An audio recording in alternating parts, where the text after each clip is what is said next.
Welcome everyone. As we embark on this journey to explore what happened to the apostles after the death of Yahusha, we invite you to stay with us through each compelling story of faith, perseverance and sacrifice.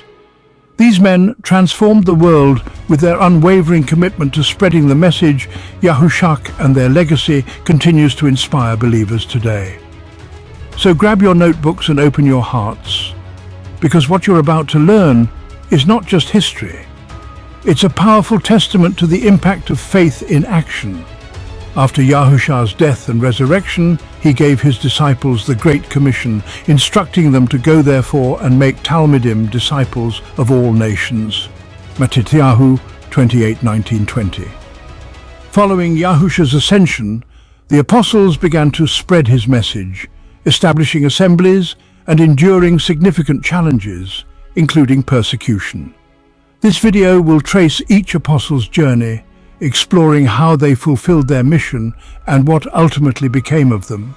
The apostles were Yahusha's closest followers, and after his resurrection, they were tasked with carrying his message to the world.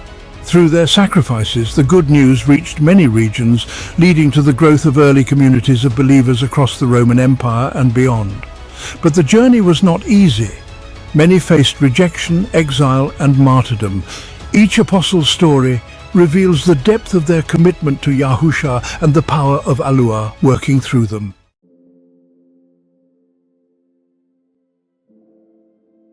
Kappa, or Peter, the apostle to the Yahudiym and leader of the early assembly.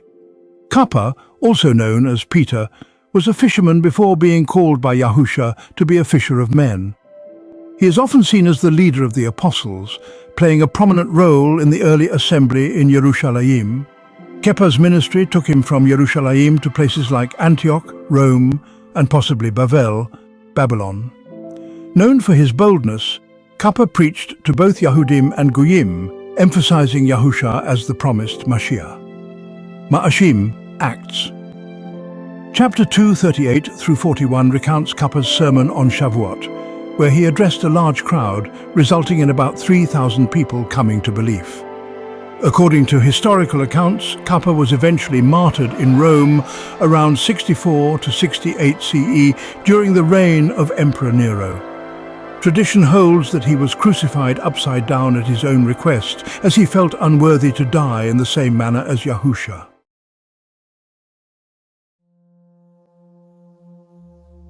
Yahuhanan, John, the apostle of love and the visionary of revelation.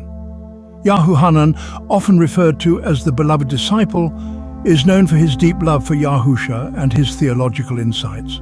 Along with Kappa and James, Yahuhanan was part of Yahusha's inner circle and witnessed significant events such as the Transfiguration.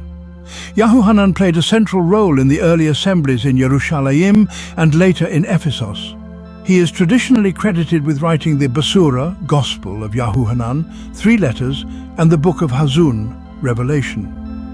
Hazun 1:9 describes Yahuhanan being exiled to the island of Patmos because of the word of YAHUAH and for the witness of Yahusha. Yahuhanan is believed to have died of natural causes in Ephesus around 100 CE, making him the only apostle to die a natural death. His long life allowed him to disciple the next generation of believers.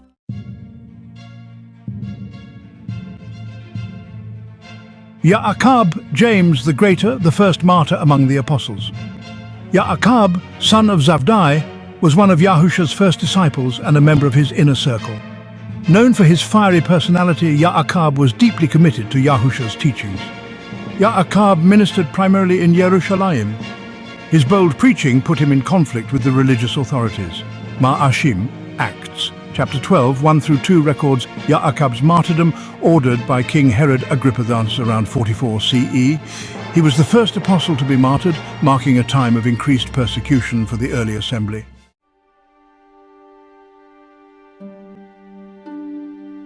Andrew, the apostle to the Greeks and pioneer in Scythia.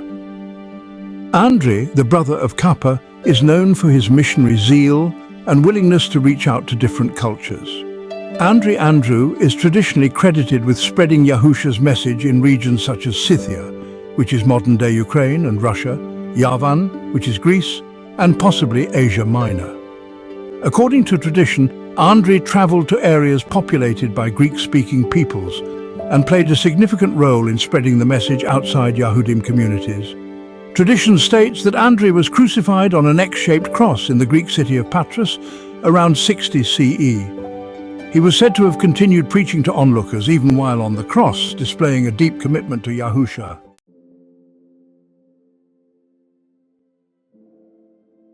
Pili-Pinim, preaching in Asia Minor and encountering hostility. Pili-Pinim, another disciple who was called early, is believed to have preached extensively in Asia Minor, particularly in the region of Phrygia, which is modern-day Turkey.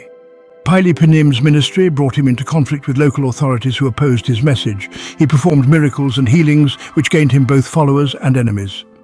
Pili-Pinim is believed to have been martyred in Hierapolis. One account describes him being hanged upside down, while another suggests he was crucified. His steadfastness in faith inspired many.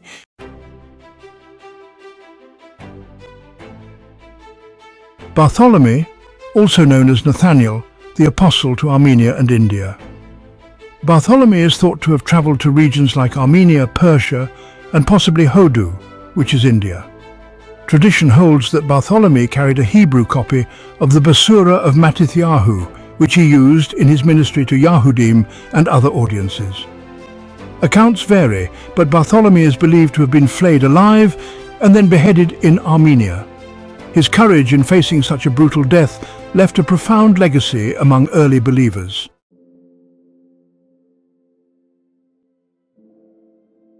Matithyahu, a former tax collector, authored the Basura of Matithyahu, addressing primarily a Yahudiym audience and highlighting Yahusha as the fulfillment of prophecy. Matithyahu is believed to have traveled to Kush, Persia, and possibly other regions, spreading the good news to diverse audiences. Tradition suggests Matithyahu was martyred in Kush, though details vary. He is often depicted as one who passionately shared Yahusha's teachings with others despite the risks.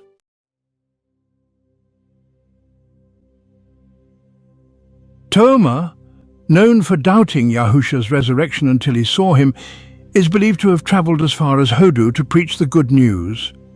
Tradition states that Toma arrived in Hodu around 52 CE, establishing communities of believers in the region of Kerala.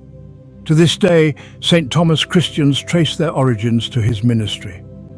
Toma is believed to have been martyred in Hodu, pierced by a spear. His story resonates with those who struggle with doubt, yet ultimately commit fully to their faith.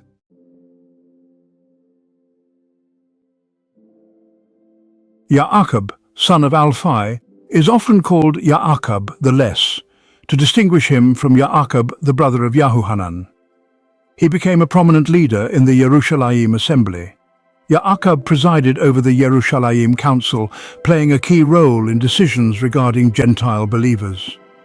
According to Josephus, Yaakov was martyred in Yerushalayim around 62 CE. He was reportedly thrown from the temple and then stoned. His death marked the end of a significant era for the Yerushalayim assembly.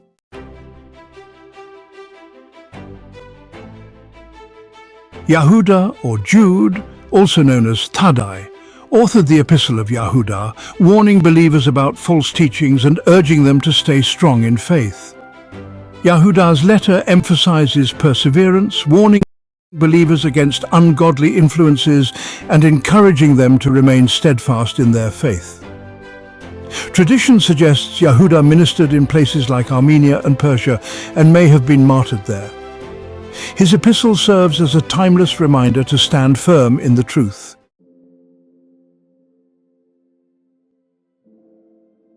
Shimon, known as the Zealot, may have been part of a Yahudi resistance movement before following Yahusha.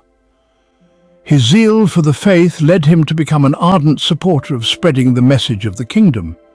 Shimon is traditionally thought to have preached in regions including Yerushalayim, North Africa, and possibly as far as Britain.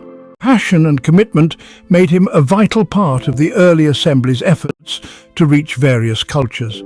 While accounts of Shimon's martyrdom vary, tradition holds that he was either crucified or killed by other means. Some reports suggest that he died in Persia, where he continued his ministry until his death. His legacy is remembered in the courage and fervor he demonstrated in sharing the good news.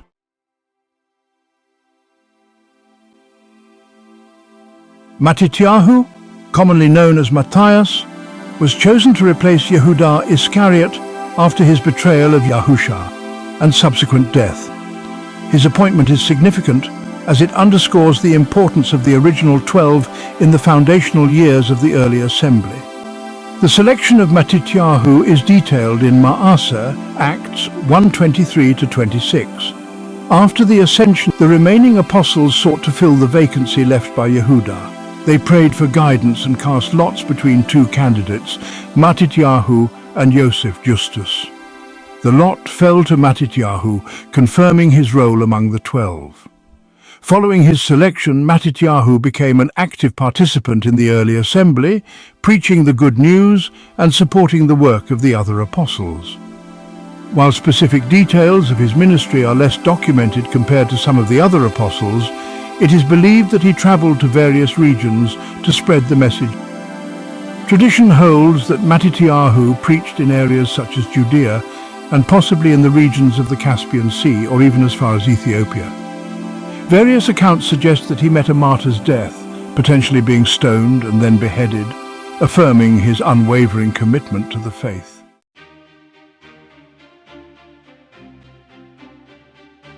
The journeys and fates of the emissaries of Yahusha illustrate their unwavering commitment to their mission despite immense challenges. Each emissary played a unique role in the establishment of the early assemblies, demonstrating the power of faith, perseverance, and the willingness to endure persecution for the sake of the message they carried.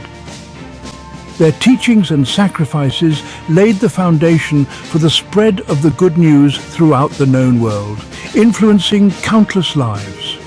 The historical accounts of their ministries serve not only as a testament to their faith, but also as an enduring inspiration for believers today to continue the work they began, proclaiming the good news of Yahusha and embodying his teachings in their lives. As we reflect on the journeys of these emissaries, let us honor their legacy by living out the Great Commission in our own lives, sharing the love and truth of the world around us.